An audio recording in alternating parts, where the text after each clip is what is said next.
আসসালামু আলাইকুম ভিউয়ার্স, সকলকে আমন্ত্রণ জানাচ্ছি নতুন একটি ভিডিওতে।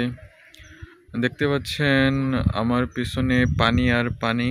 কয়েকদিনের অতিমাত্রায় যে বৃষ্টি, সেই বৃষ্টির প্রভাবে এই ফসলি জমি তলিয়ে একাকার হয়ে গিয়েছে।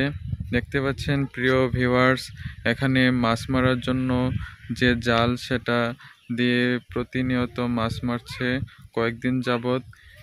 মাঝখানের যে রাস্তা, এই রাস্তাটা তলানোর সম্ভাবনা অনেক, কারণ যে অতিমাত্রায় বৃষ্টি হচ্ছে আমাদের এলাকায়।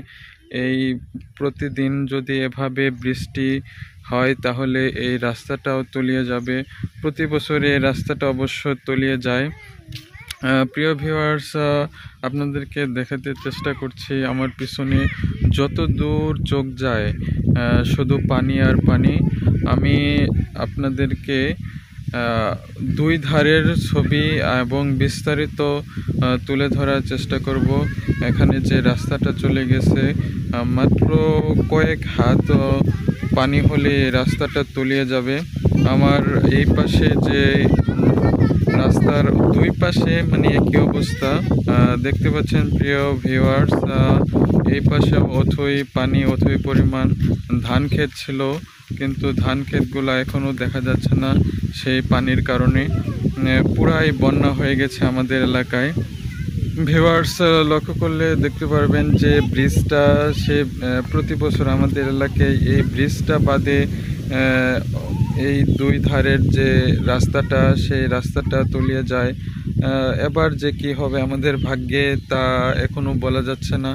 আমরা আশা করি আমাদের এলাকায় আল্লাহর রহমতে বৃষ্টি যদি না হয় তাহলে এই বন্যাটা ক্ষয়ক্ষতি কম হবে। লক্ষ্য করলে দেখতে পারবেন চারপাশে যে মাছ মারার দৃশ্য, সেই মাছ মারার দৃশ্য বিরত ক্রমে বেরিয়ে চলছে, কারণ যে পানি, এই পানিতে অনেক পুকুর এবং খাল বিল থেকে যে মাছ চাষ করেছিল মানুষ, সেই মাছগুলো এখানে ঢুকবে। আবার নতুন নতুন এলাকা প্লাবিত হলে নতুন নতুন মাছ পাওয়া যাবে। স্থানটা হচ্ছে টাঙ্গাইল জেলার ঘাটাইল থানা থেকে 11 কিলোমিটার পূর্বে অবস্থিত। এটিকে বলে গাঞ্জানা ধলাপাড়া এলাকা। সেই এলাকার যে অবস্থা উত্তরবঙ্গের কাছাকাছি হলেও আমাদের এলাকায় অতটা বন্যার প্রকোপ হয় না, কিন্তু যে জমা পানি, অতিরিক্ত যদি বৃষ্টি হয়, সেই ভারী বর্ষণের ফলে সৃষ্টি এই পানি।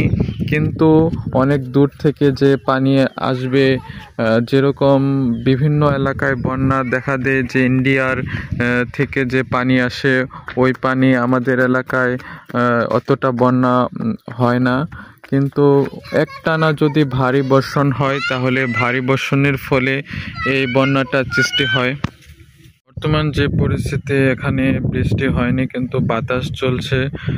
কখন যে বৃষ্টি নেমে আসে তা বলাই বাহুল্য, কারণ একটানা কয়েকদিন ভারী বর্ষণের ফলে সৃষ্ট এই বন্যা।